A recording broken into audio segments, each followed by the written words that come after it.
Good evening and welcome to Aware on the Air, presented by members and friends of Aware, the anti-war, anti-racism effort, a local Champaign-Urbana peace group. I'm Carl Estabrook. We're recording this at noon on Tuesday, January 16th, in the studios of Urbana Public Television, Urbana, Illinois. Our subject is the wars the U.S. government is waging around the world, and the racism against people in foreign countries, which our government's defenders offer as a lying excuse for those wars. The real reason for them is the profits of the U.S. economic elite, the 1%. At this moment, the U.S. is making war in Afghanistan, Iraq, Libya, Pakistan, Somalia, Syria, and Yemen, principally to control the flow of oil out of the Mideast and North Africa, which the U.S. uses as a weapon against its economic rivals from Germany to China. Thousands of U.S. troops are killing people in these countries, although most Americans are barely aware of it. More than 250,000 U.S. troops are stationed in 1,000 U.S. bases on foreign soil. The 70,000 members of the U.S. Special Operations Command are active in 3/4 of the countries of the world. Their activities include kidnapping, we call it rendition, torture, and murder. As the rest of the world recognizes, but Americans don't, they're nothing less than American death squads. The crimes of the U.S. government are not much known in the U.S., but they aren't new. Since at least the end of the 19th century, the U.S. has been determined to prevent the economic integration of Eurasia, under any power, Eastern or Western, for fear that it would hinder the economic exploitation of the world by the American 1%. That's what the unpleasantness with the Japanese in the 1940s was about, stopping their greater East Asia co-prosperity sphere. That's why the U.S. left Russia to defeat Hitler alone in 1941, so the U.S. could concentrate on Japan. In World War II as a whole, the U.S. had 500,000 casualties, but Russia lost perhaps 27 million people in defeating Nazi Germany. The bedrock of U.S. foreign policy today remains the containment of Eurasia, principally Russia and China, and retarding its economic development. The American task is more difficult today at any time since World War II, owing to the effective alliance between Russia and China and their alliance with other states, notably Iran and Syria. That's why the U.S. has those 1,000 military bases around Russia and China, while Russia has 15 bases outside its territory, and China has 1. When World War II ended in 1945, the U.S. was the only undamaged major country on either side. After the war, the U.S. State Department noted that we had 50% of the world's wealth, but only about 6% of the world's population, and that the goal of U.S. foreign policy was to, quote, maintain the disparity, close quote, as the State Department said in a secret memorandum. They wrote, quote, to do so, we will have to dispense with all sentimentality and daydreaming, and our attention will have to be concentrated everywhere on our immediate national objectives. We need not deceive ourselves that we can afford today the luxury of altruism and world benefaction, close quote. That, of course, was the propaganda stance of the U.S., but it was not, in their own understanding, the reality. Our immediate national objectives since World War II have been economic control of the world. For most of my life, that was presented as a struggle against Russian communism. But we weren't told that the communist bloc never controlled an economy more than half the size of that of the U.S. From World War II up to today, U.S. presidents have killed more than 20 million people to maintain that economic control of the world. President Obama was the first U.S. president in history to be at war throughout 2 presidential terms. In the campaign, President Trump criticized the 8 wars Obama was conducting, Obama's war provocations against Russia and China, and Obama's drone assassinations, accurately called the greatest terrorist program in modern times. But once in office, Trump has adopted Obama's war policies. Our anti-war group, AWARE, was formed at the time of the U.S. invasion of Afghanistan in 2001, which began America's longest war. The U.S. government says it's fighting terrorism, but is in fact killing people in order to control Mideast oil.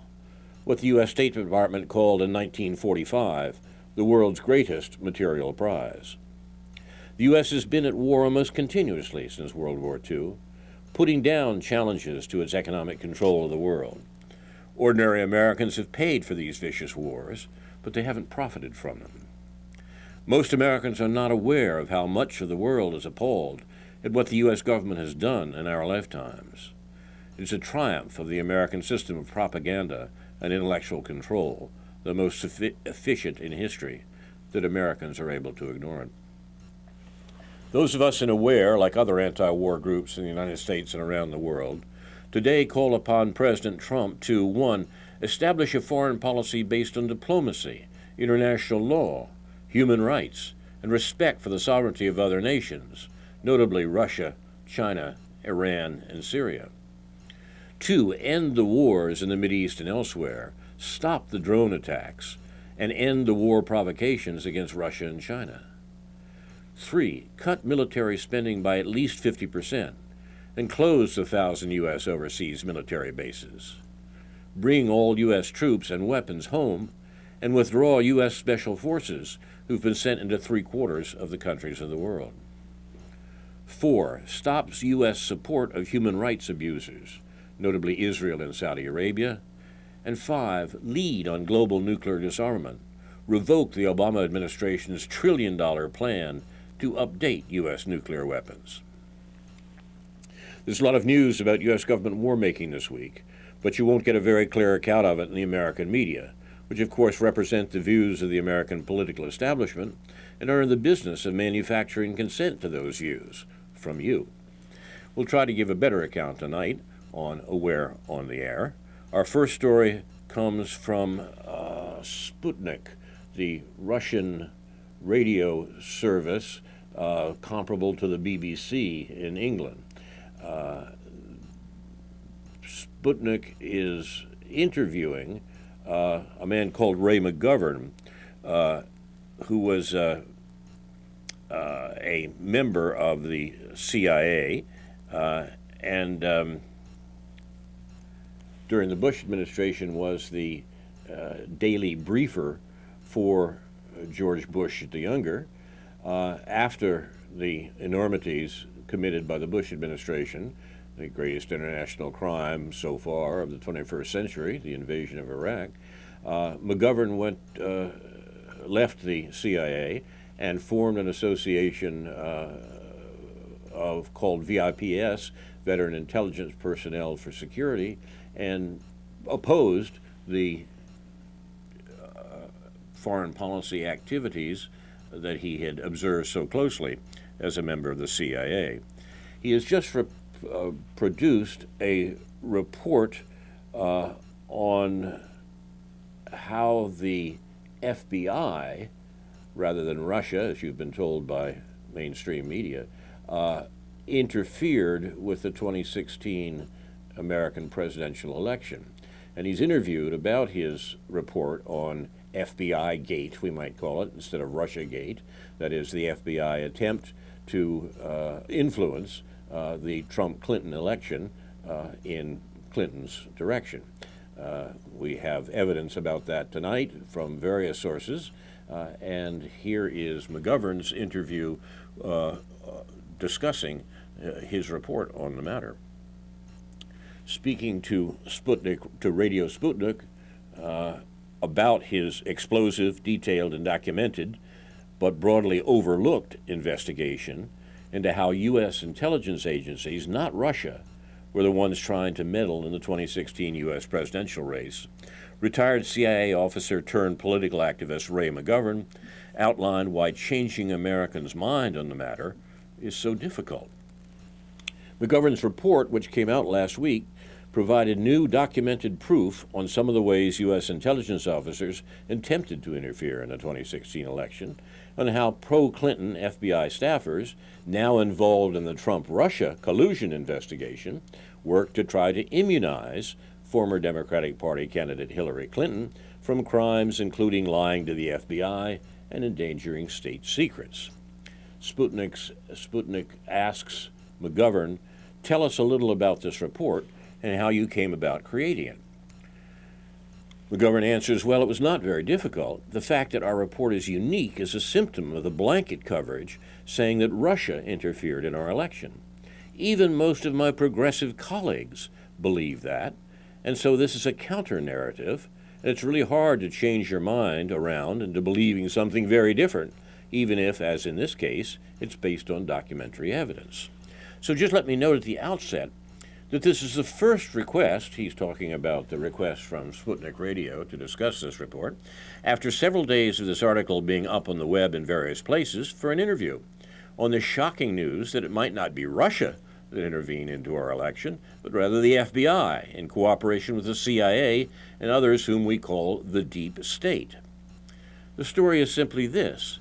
The exchange of emails that was released by the Department of Justice Inspector General shows that very top-level FBI officials, including the head of counterintelligence, were plotting to make sure, first, that Trump did not win, and second, that if he did win, they would be able to push a narrative saying, aha, he didn't win fairly, and it was the Russians that helped him win.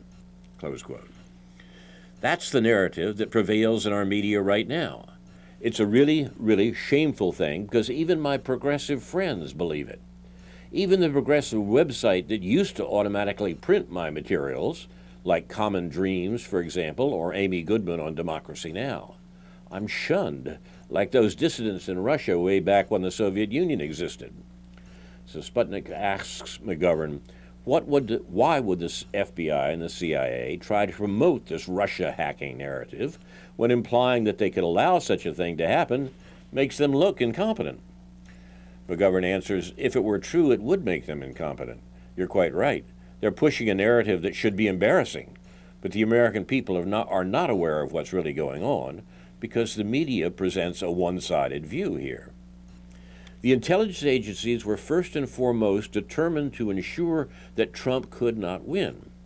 You have not only this business coming out of the FBI, mainly documentary evidence in the form of text messages, but the forensically disproved notion that Russia hacked into the DNC, the Democratic National Committee, emails and gave them to WikiLeaks. When I say that's disproven, it all hinges on the forensic studies we've supervised, made and reported on, which shows that this Guccifer 2.0, the supposed source of this Russian hacking, is a fraud. He's an entity that was invented, we think, by Bill Binney from the NSA earlier. And I think that it was probably our own security services who invented Guccifer 2.0 and used this entity as a way of showing, oh, here are Russian templates on these messages. And oh, here's a little bit of Cyrillic, the print for the text in which Russian is written. They superimposed this evidence on these messages to show that the Russians hacked. That is disproven by forensics now. It's very important that people know this, but just as other things that show the faults of the narrative that prevails, it does not appear in the media, not even in the so-called progressive media. Sputnik asks, Donald Trump is known for his difficult relationship with the security agencies. What do you make of that? McGovern replies, well, let me give you just one example. Right before he became president, that is on the 6th of January 2017, the FBI, the CIA, and the NSA gave him a scurrilous document that indicated he had been guilty of all manner of profane and other activities captured by the Russian FSB, the Russian Secret Service, when he visited Moscow many years ago. Why did they do that? They did it as an annex to another report that had no proof in real evidence, that is, the Russians, under the direction of President Putin, interfered in our elections. What happened was 3 of them presented it and 1 stayed behind, and that was James Comey of the FBI, who gave Trump what was called the dossier about all of these terrible things. Now, none of them were true. It's disproven and really conjured up. Why did they do it? It's an old tactic the FBI uses.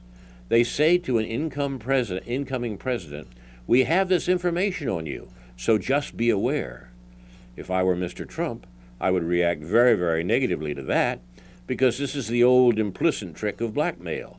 that the security services have this information on a new president, and they can use it any time if he does not do the bidding of the security services. And there is a backstory to this that is worth following, particularly to the days of J. Edgar Hoover and the Kennedy administration. You're listening to Aware on the Air. We're considering a report that came out last week from the Veteran Intelligence Personnel for Security, explaining the FBI's machinations in regard to the Trump election. The media, mainstream media, are filled with discussions of how the Russians somehow meddled with American elections. It turns out on investigation that the meddling was being done by the FBI. Part of the information that allows us to know that refers to FBI communications within the FBI, released by the Justice Department a couple of weeks ago.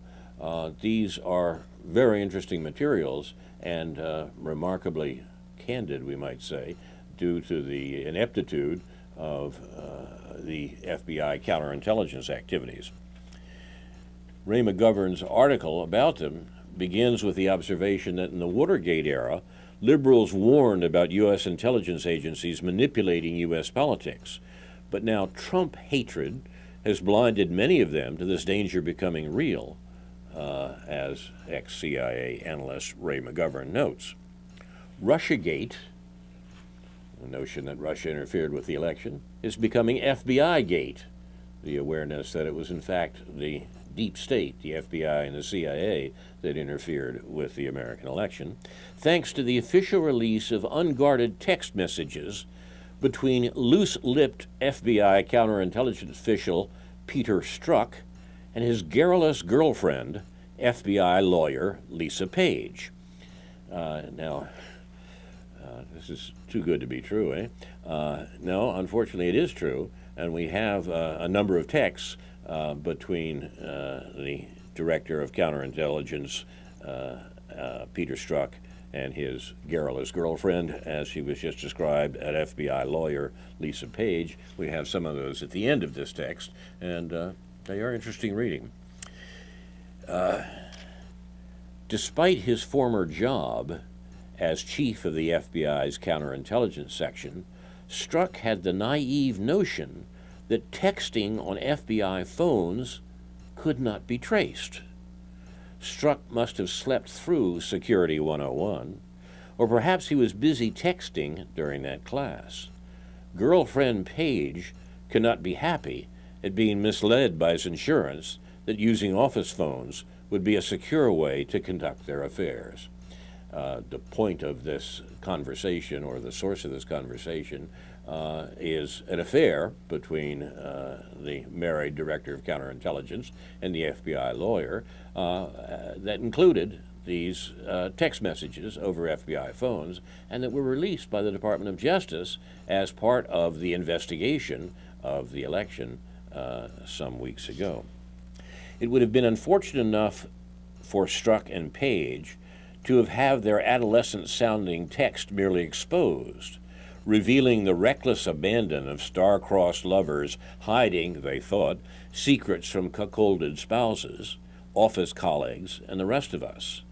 However, for the never-Trump plotters in the FBI, the official release of just a fraction of almost 10,000 messages does incalculably more damage than that.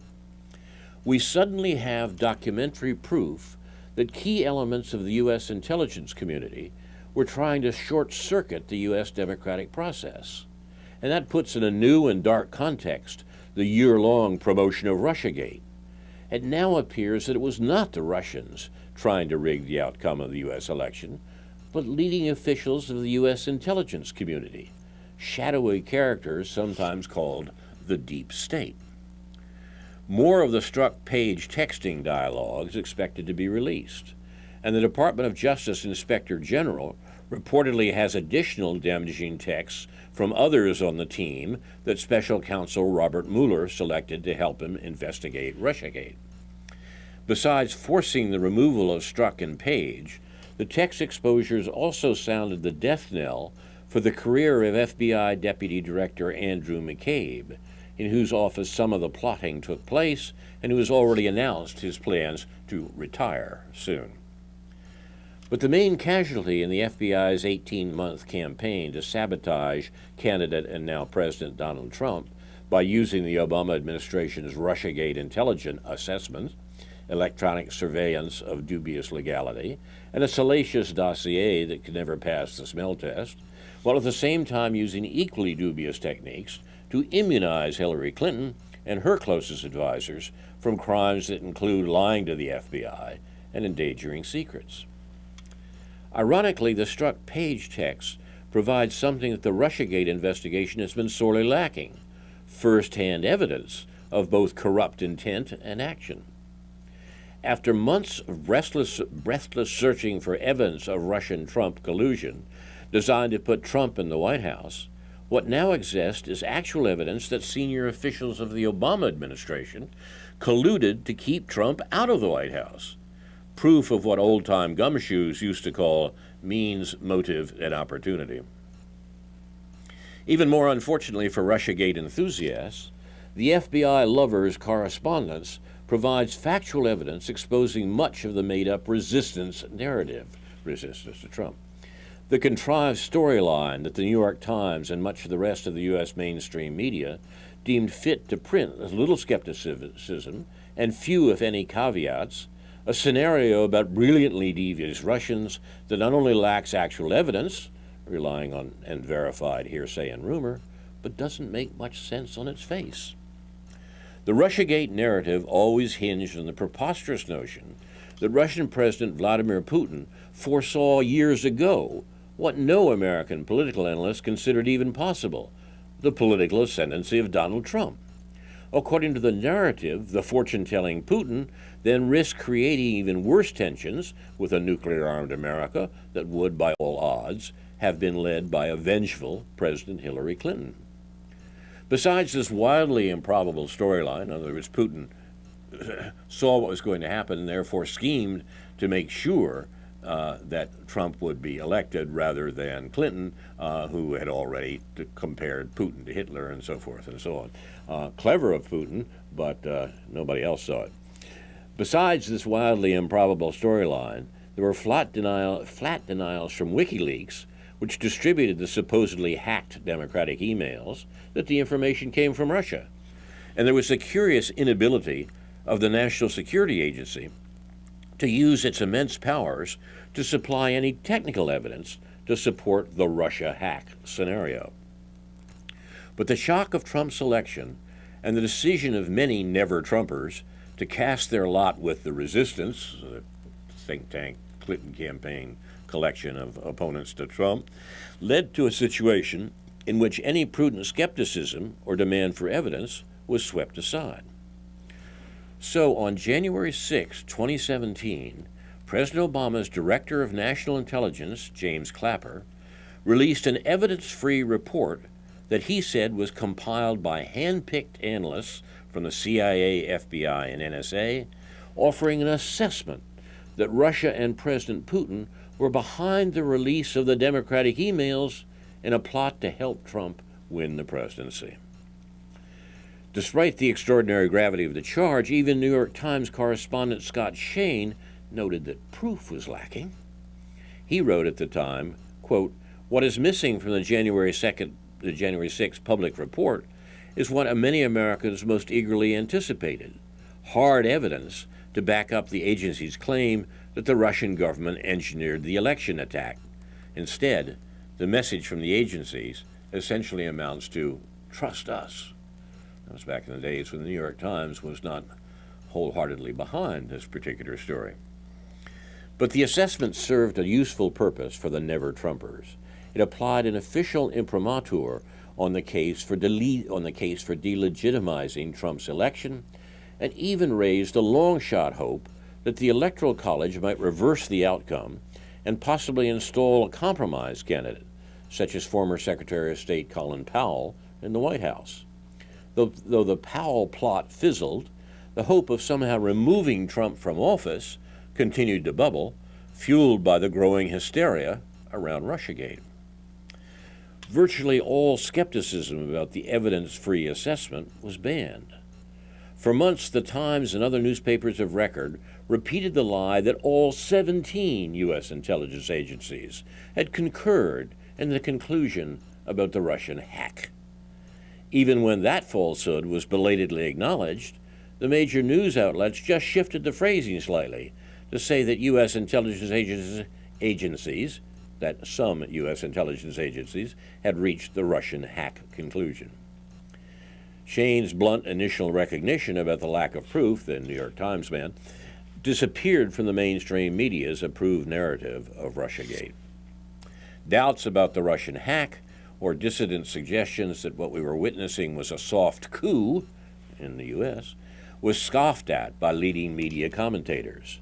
Other warnings from veteran U.S. intelligence professionals about the weakness of the Russiagate narrative and the danger of letting politicized intelligence overturn a constitutional election were also brushed aside in pursuit of the goal of removing Trump from the White House.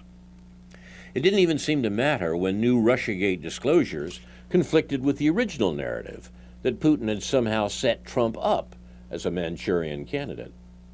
All normal journalistic skepticism was jettisoned. It was as if the Russiagate advocates started with the conclusion that Trump must go, and then made the facts fit into the mold, but anyone who noted the violations of normal investigative procedures was dismissed as a Trump enabler or a Moscow stooge. But then came the FBI text messages, providing documentary evidence that key FBI officials involved in the Russiagate investigations were indeed deeply biased and out to get Trump, adding hard proof to Trump's long-standing lament that he was the object of a witch hunt. Peter Strzok, who served as a Deputy Assistant Director of the Federal Bureau of Investigation, second in command of counterintelligence, was the figure at the center of these revelations. Justified or not, Trump's feeling of vindication could hardly be more dangerous, particularly at a time when the most urgent need is to drain some testosterone from the self-styled stable genius-in-chief and his martinet generals.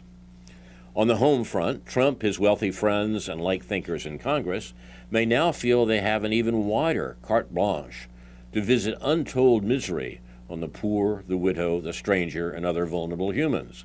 That was always an underlying danger of the resistance strategy to seize on whatever weapons were available, no matter how reckless or unfair, to get Trump. The danger was that Trump would win. Beyond that, Russiagate has become so central to the Washington establishment's storyline that there appears to be no room for second thoughts or turning back. The momentum is such that some Democrats in the media, never Trumpers, can't stop stoking the smoke of Russiagate and holding out hope against hope that it will somehow justify Trump's impeachment. Yet the sordid process of using legal investigative means to have settled political scores further compromises the principle of the rule of law and integrity of journalism in the eyes of many Americans. After a year of Russiagate, the rule of law and pursuit of truth appear to have been reduced to highfalutin phrases for political score settling, a process besmirched by Republicans in earlier pursuits of Democrats, and now appearing to be a bipartisan method for punishing political rivals, regardless of the lack of evidence. Peter Strzok has an interesting pedigree with multiple tasks regarding both Mrs. Clinton and Mr. Trump. As the FBI's chief of counterespionage during the investigation into then Secretary of State Hillary Clinton's unauthorized use of a personal email server for classified information, Strzok reportedly changed the words grossly negligent, which could have triggered legal prosecution, to the far less serious extremely careless in FBI Director James Comey's depiction of Clinton's actions. This semantic shift cleared the way for Comey to conclude just 20 days before the Democratic National Convention began in July 2016 that, quote, no reasonable prosecutor would bring charges against Mrs. Clinton, close quote. Strzok, in other words, was the man who, struck the bargain that exonerated Clinton before the convention. Then, as Deputy Assistant Director of the Counterintelligence Division, Strzok led the FBI's investigation into alleged Russian interference into the U.S. election of 2016.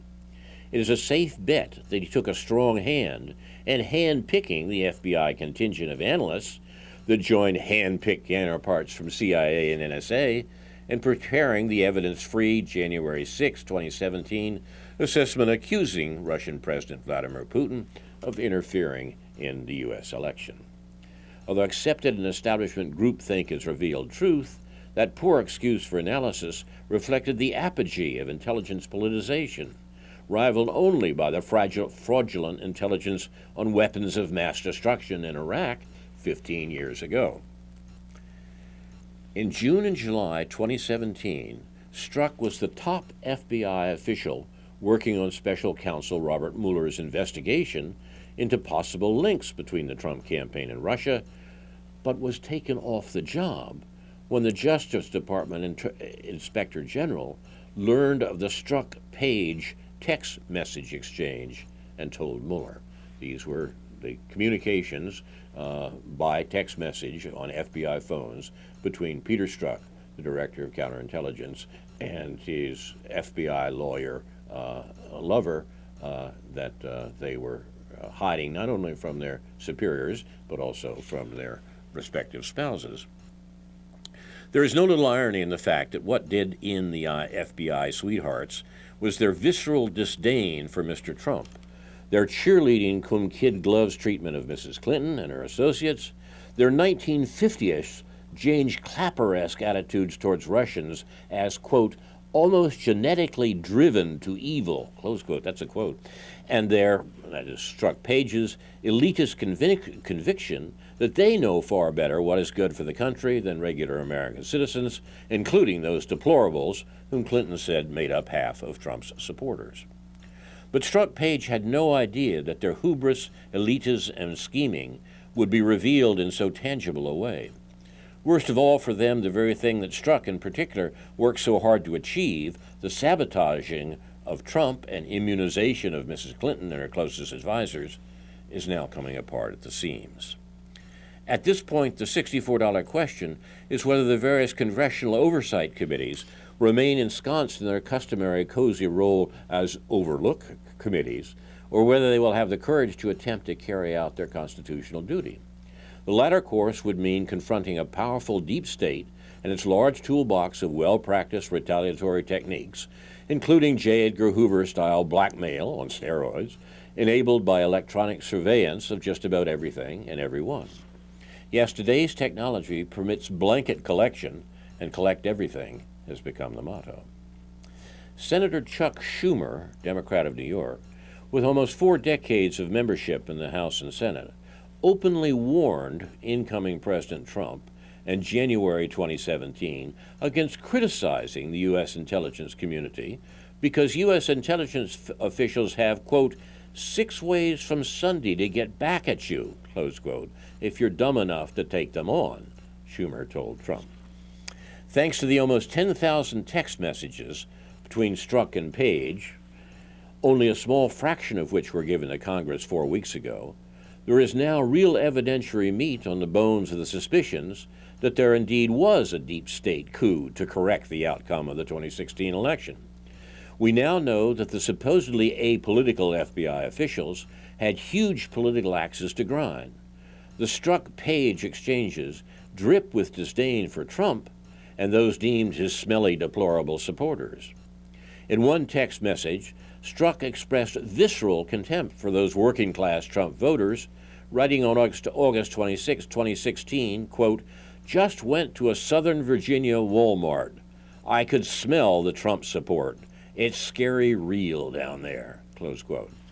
I grew up not far from that, and not particularly Hurts. The text even shows Strzok warning of the need for an insurance policy to thwart Trump on the off chance that his poll numbers closed in on those of Mrs. Clinton.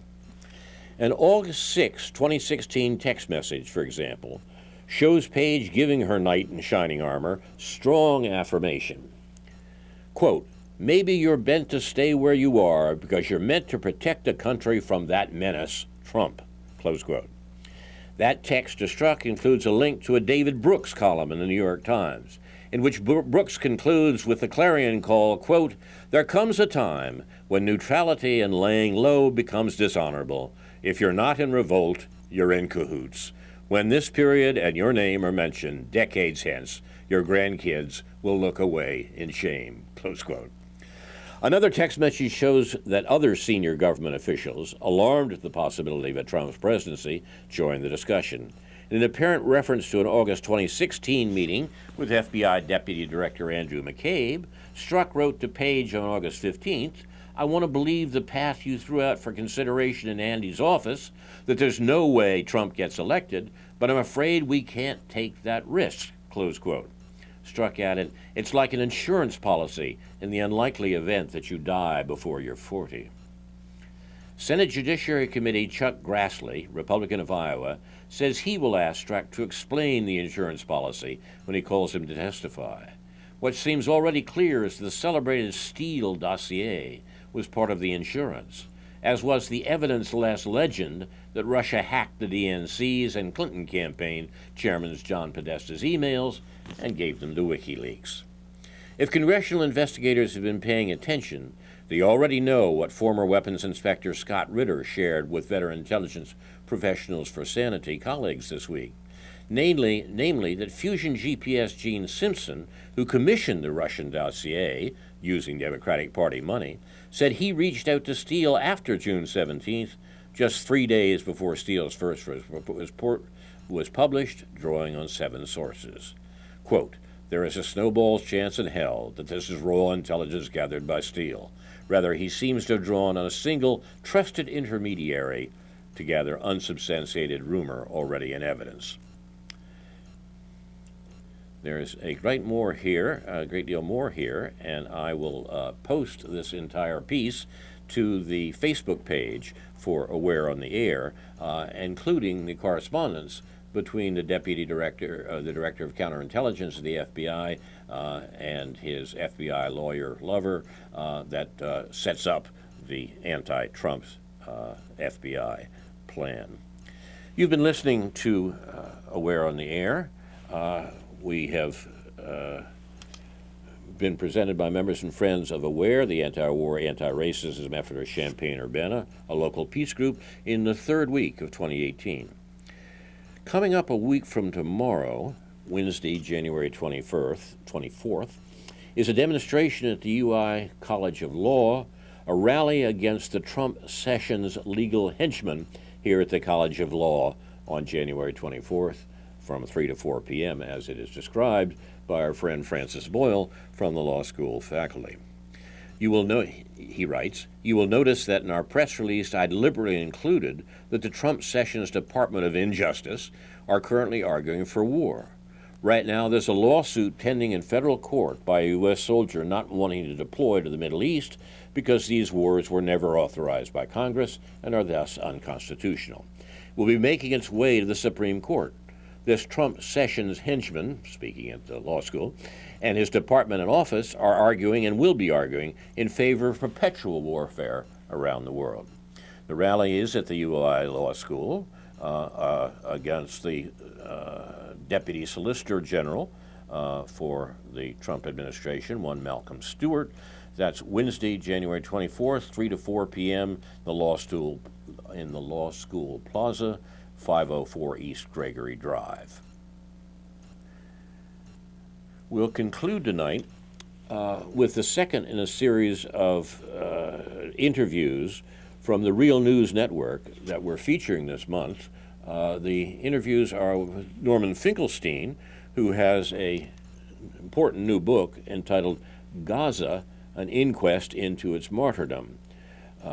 He argues that Israel, with U.S. backing, as Israel always has caused a humanitarian disaster in Gaza, and that international human rights groups have failed to uphold justice for its besieged people, and the villain in the piece, beyond even Israel, is the United States, because Israel's enormities would not be possible without the support, military, economic, political, and diplomatic, that the U.S. gives Israel. That's coming up in just a couple of moments. My thanks tonight to Dr. No, J.B. Nicholson, for research. See No's notes on the blog newsfromneptune.com. Our show is produced and directed by Jason Liggett and Ethan Young and Andrew Scolari. Thanks to whom also this program and others like it will be available on YouTube. Do see the Facebook page for Aware for the articles that we've been referring to tonight. There's also there a link to the anti-war teach-in that Aware conducted a month or two ago, and Nicholson Baker's important article, Why I'm a Pacifist, The Myth of the Good War. Finally, Aware honors those who reveal the crimes of the U.S. government, which the rest of the world knows about but Americans don't: Manning, Assange, Snowden, and others, truth-tellers persecuted by the U.S. government. Now, this is Carl Estabrook for Karen Aram, Karen Evans, Levy, Stuart Levy, David Green, Ed Mendel, and other members and friends of Aware, saying in the words of the late Edward Murrow, good night and good luck.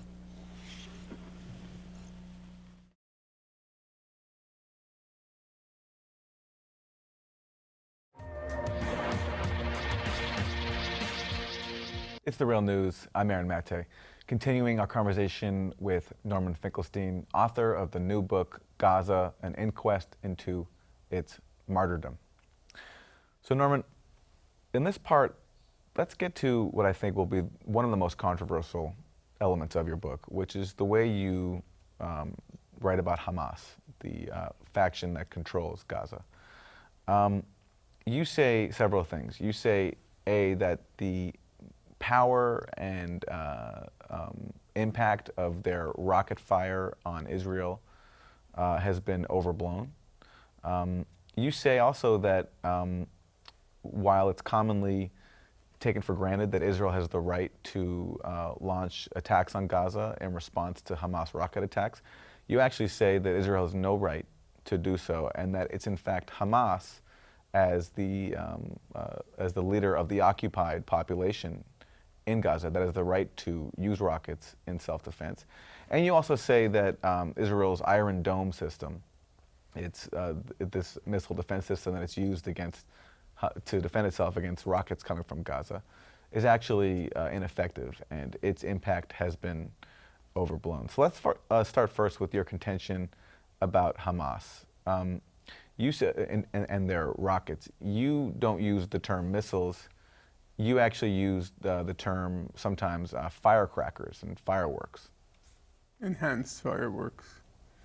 Well, first of all, there are several myths that were propagated during Operation Protective Edge.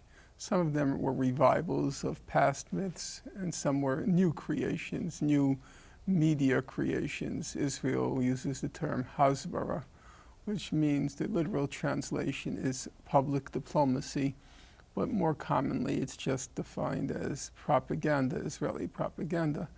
And the Israeli Hasbara campaign had this, during Operation Protective Edge, basically had three components, two of which you mentioned. One, which is a recycled component, in which President Obama referred to the Hamas rockets. No country would tolerate rockets being fired at it. Two were what came to be called the terror tunnels. As President Obama put it, no country would tolerate tunnels being dug underneath its border into Israel, in this case into Israel. And three was Iron Dome. Iron Dome was recycled. It began with Operation Pillar of Defense, when Israel was celebrating its technological wizardry with Iron Dome. And as a factual matter, if one looks at the record, there were no Hamas rockets, there was no Iron Dome, and there were no terror tunnels. All three were just what I call in the book metaprops of Israel's Hasbara campaign.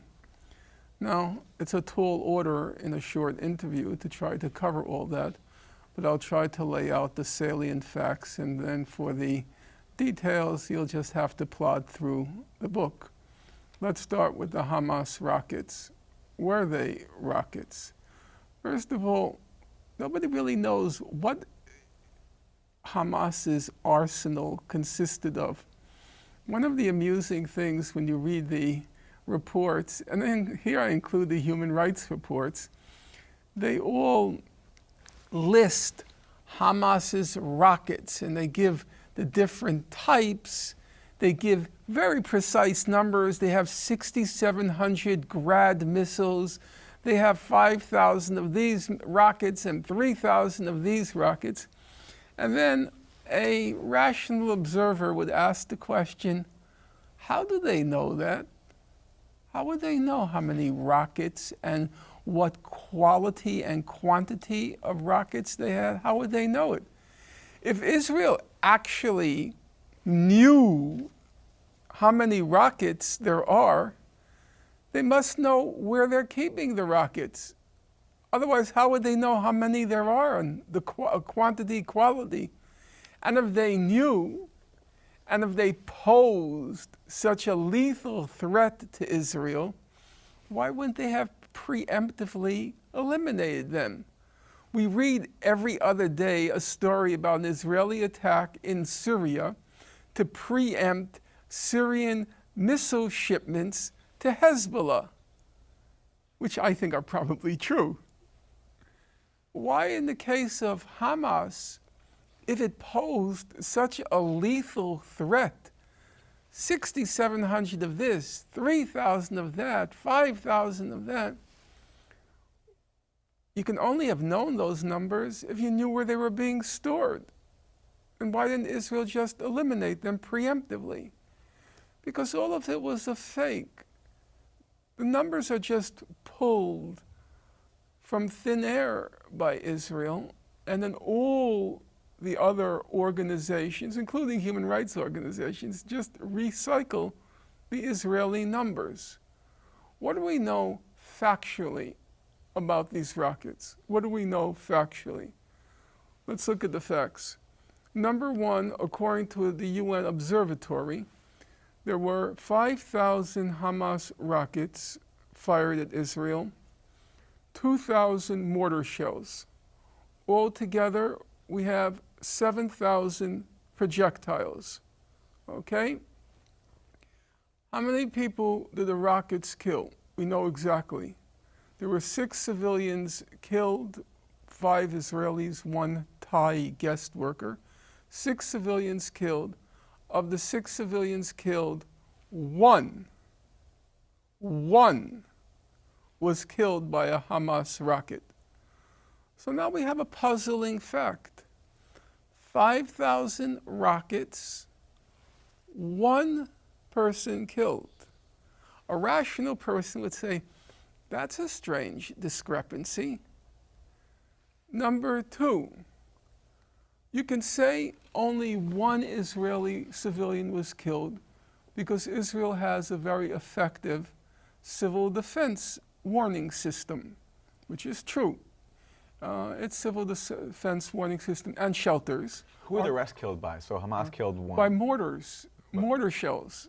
There were 5 civilians killed by mortar shells, 1 civilian killed by a Hamas rocket. Okay. Altogether, there were 7,000 projectiles. Right. Actually, the mortar shells inflicted much more damage than the rockets. The mortar shells killed quite a few Israeli soldiers on the border. 10 soldiers the mortar shells killed on the border, on the Israeli side of the border. So then you have 1 civilian killed. You think, well, maybe it's because they have effective civil defense warning system and shelter system, which they do. But that then poses a question. Property damage. Israel, on its foreign affairs website, I checked it, they kept a diary. And I reproduced the diary in the book. You read down the list, 51 days, 7,000 projectiles. One house was destroyed. One house.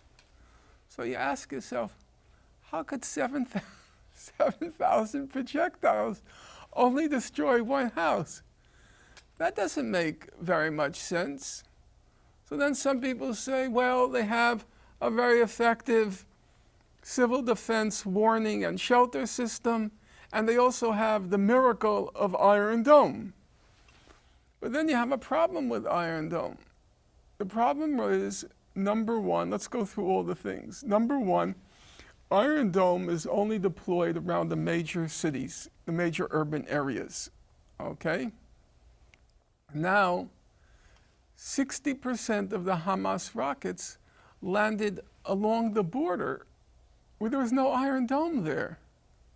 And most of the civilians, a majority of civilians, stayed in place in the border. So Iron Dome wasn't even a factor. Number two, Iron Dome, 840 projectiles were headed towards the major population centers.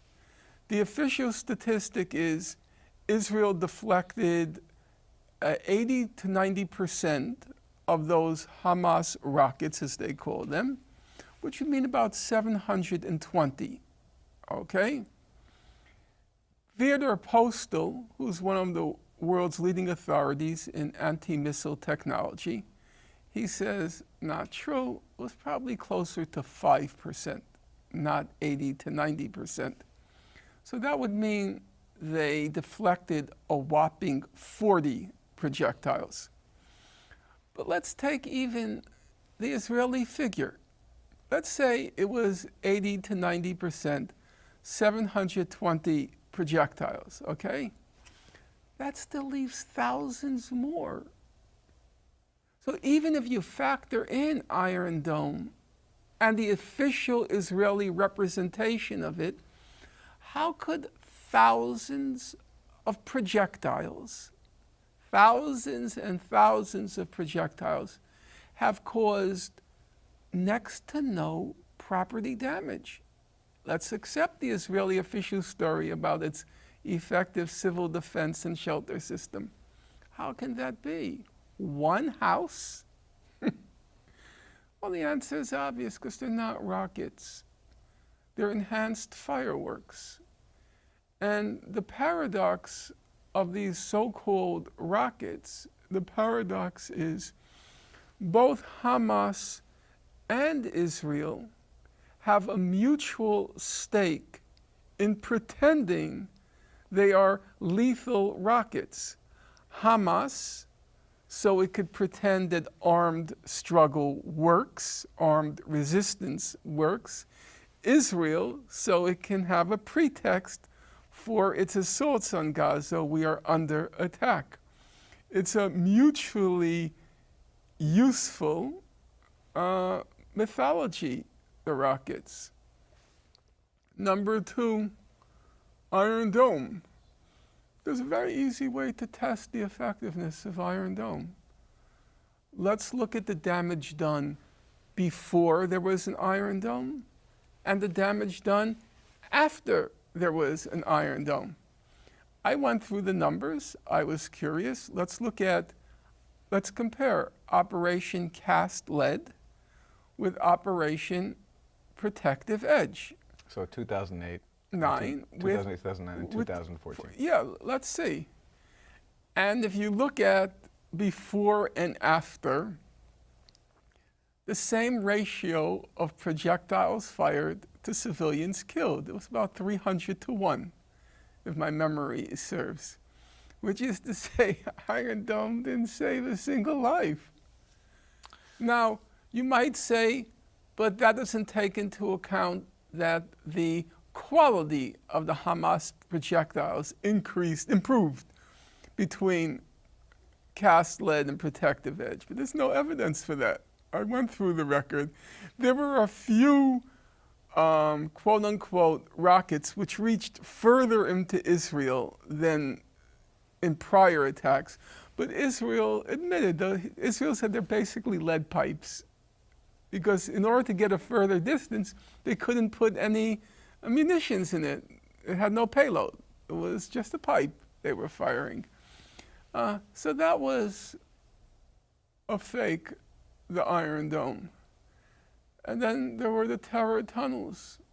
Just to clarify, these are the tunnels that militants in Gaza dig sometimes under the border between Gaza and Israel.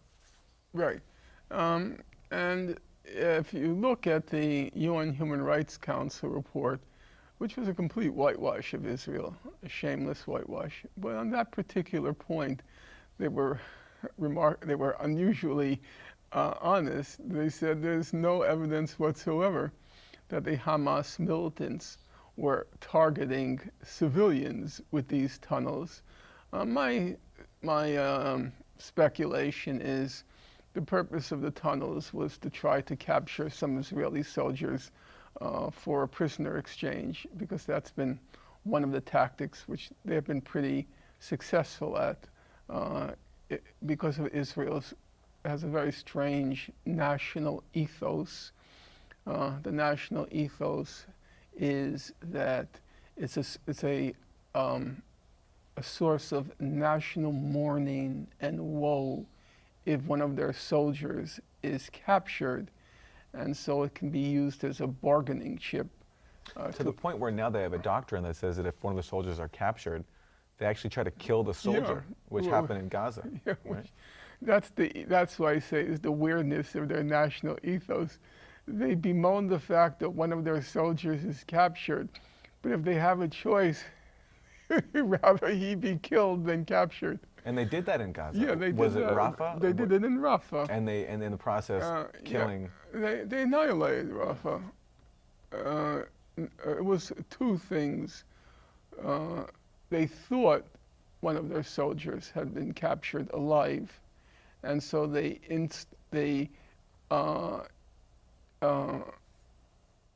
implemented what's called the Hannibal Directive. And the Hannibal Directive basically is just blow up everything in sight for a wide radius in order to kill the Israeli who's captured. So they implemented the Hannibal Directive, and then after that, they wanted to extract revenge. How dare you capture one of our Übermenschen, one of our supermen? And so You're making a Nazi reference there. Yeah, they carry on that way, so the reference is appropriate. They then proceeded for 3 days to just wreak a horror, an inferno in Rafah. We'll leave it there. Join us in the next part. The book is Gaza, an inquest into its martyrdom. The author is Norman Finkelstein.